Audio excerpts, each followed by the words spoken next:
So what is Bitcoin? Bitcoin is a revolutionary technology that enables a new way to send payments over the internet. You can think of it as an open accounting system where thousands of computers all over the world work together to track ownership of digital tokens called Bitcoins. When you send someone Bitcoins, the transaction is broadcast to the entire network. After it's verified, it's recorded in a public ledger called the blockchain. The blockchain contains a record of every Bitcoin transaction that has occurred since the system began, and it's shared and maintained on the network, so everyone keeps the books, so to speak. Most currencies are issued by a central authority that controls the money supply. Bitcoin is a peer-to-peer system, so there is no central authority. Instead, Bitcoins are issued to users who help process transactions in the network. This is known as Bitcoin mining. Bitcoin miners are specialized computers that do the work required to verify and record transactions in the blockchain. As a reward for their work, the miners earn Bitcoins, and this is how new Bitcoins are released into circulation. The system is programmed so that only 21 million Bitcoins will ever exist, and as time goes by, the mining reward decreases. The result is a predictable supply that's governed by scarcity, making Bitcoin somewhat like a digital gold. It's the first currency of the internet, and everyone is free to use it. With Bitcoin, you can send any amount of money to anyone, anywhere in the world, as easily as sending an email. Bitcoin and things like it is the equivalent of the red pill. Okay? We are entering a completely world of uncharted water right now. Have you made any investments in Bitcoin? So, I mean, I own Bitcoin in my hedge fund. I own Bitcoin in my fund. I own Bitcoin in my private account. It is a huge deal. It's a huge, huge, huge deal. Because what you're talking about right now is for the next 3 to 5 years, an unbelievably better store value. It is gold 2.0. I think this is a currency that's really going to work eventually. Well, I think it is working, and there will be other currencies like it that may be even better. But in the meantime, there's a big industry around Bitcoin, and people have made fortunes out of Bitcoin. Bitcoin, there is no Bitcoin company, there is no Bitcoin building, there's not even a Bitcoin server anywhere that you could shut down. It is completely distributed. That's what's unique about Bitcoin. It is, for the first time, a way for the two of us to exchange value online without a third-party intermediary. Until the invention of Bitcoin, for you and me to exchange money online, we had to employ a third party, like PayPal, like Visa, like MasterCard, right? And we live in the 21st century. If we want to have a video call to China, we can do that for free. But to send a couple $100, which is essentially just ones and zeros being moved around, costs 5% plus takes over a day. Some people have said, hey, Bitcoin is the answer to those problems. Are you a believer? Well, Bitcoin is exciting because it shows how cheap it can be. Bitcoin is better than currency in that you don't have to be physically in the same place.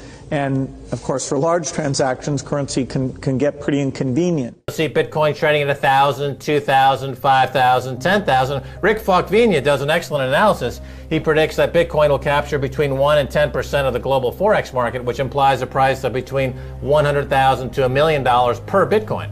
Most of the people who are on the sidelines not buying Bitcoin today will start to buy Bitcoin when it gets over 1,000, and then a greater percentage of people will definitely plow into Bitcoin when it starts to get over 10,000. It's still predicting Bitcoin $10,000 per Bitcoin in 3 years. Is Bitcoin the currency of the future, or is it the payment system they're developing? Bingo! It's the payment system. It's the blockchain encryption, and they're interesting things. I think Bitcoin, or the really blockchain encryption that's behind it, has a greater ability to bring more of the world's population out of poverty than anything we've seen. Bitcoin has suddenly become an important topic at conferences on financial innovation all over the world. Proponents speak passionately of a digital miracle that can save the world from financial ruin. The Bitcoin story starts off like a gospel revelation. It's November the 2nd, 2008, just 6 weeks after the Lehman Brothers collapse, and all over the world there are panicked debates about how to save the banks. Then, on a little visited web forum for cryptographers, a document appears in which a completely new monetary system is proposed. The visionary author calls himself Satoshi Nakamoto. First time I heard about it, I was at lunch with a buddy in Texas, and he said, man, there's this crazy new money. And so we talked about it over lunch, and then I went home and I said, man, I wanna see if I can buy some. At first, I wanted to buy some. I emailed a friend of mine.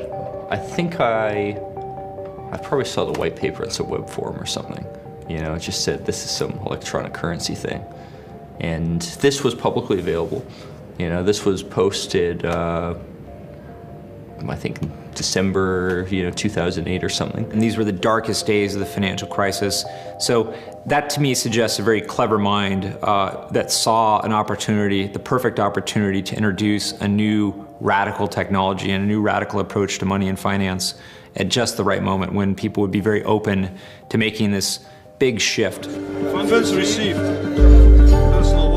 This community is switching to what they think is a better monetary system. A system in which banks are no longer needed because payments could be made directly from one person to another. In a system of debt, one of the two parties is always the slave. And that is the architecture of money we live in. That is the architecture of money we use in our civilization. An architecture of money where you have no control. An architecture of money where every interaction is mediated by a third party that has absolute control over that money. Bitcoin is fundamentally different because in Bitcoin, you don't owe anyone anything and no one owes you anything. It is not a system based on debt. It is a system based on ownership. And no one can censor it, no one can seize it, no one can freeze it. And what they will tell you is that they're worried. They're very worried. They're worried that criminals will use Bitcoin. But the truth is that they're far more terrified than all of the rest of us will. Thank you.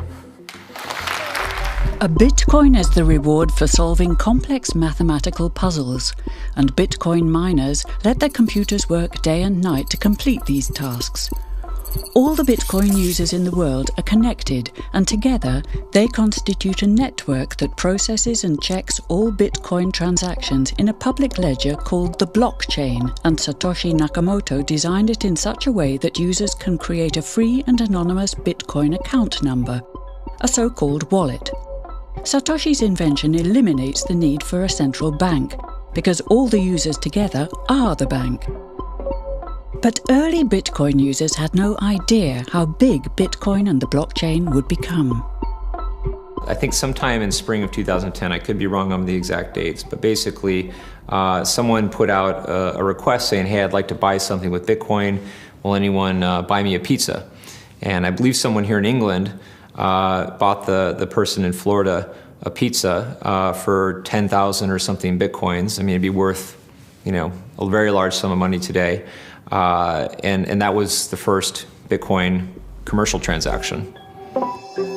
Garrick Heilman, an economist at the London School of Economics, was one of the first scholars to study Bitcoin and the blockchain as a serious monetary system. As a scholar, did you sort of label it, or was it something totally new to you? It looked very different to me. I mean, as soon as I heard the word decentralized and the fact there was a network powering this currency rather than a central issuer, that immediately captured my interest as something quite different based on what little I knew about alternative currencies at that time.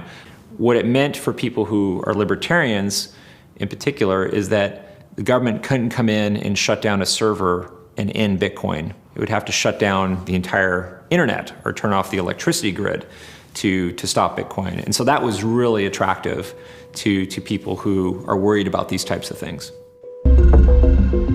So what was supposed to be a very democratic system has ended up concentrating in exactly the same way that we have seen the banks concentrate their business. So now you have most of the miners are based in China, or most of the miners are huge server farms that, the average person can't be a miner anymore in Bitcoin. It's far, the barriers to entry are now really, really quite expensive. You have to invest in at least, thousands of dollars of equipment if you want to be a miner. Lots of paper money. So this is a receipt, and this is my public address and private key. You got it covered for us, so we cannot film it. That's right. Bitcoin. Over the past 2 years, new members are increasingly joining the Bitcoin community, not for ideological reasons, but for practical ones. In Kiev, there are some protests happening, so people started using social media to share their QR code. Within a matter of days, they automatically had $15,000 in their wallets from sympathizers to the protests. That money was transferred from around the world. It's an incredibly powerful example, because today I spent 7 years in Nicaragua, and today I still cannot use PayPal to transfer money to my friends in Nicaragua. Now, if you think about it, timestamp recordings of deaths, births, property, transactions, votes, this is the entire fabric of our civilization, which makes the blockchain one of the most profound human innovations of our time, because having a massive global ledger as a public utility can completely reorganize the way that we run our societies.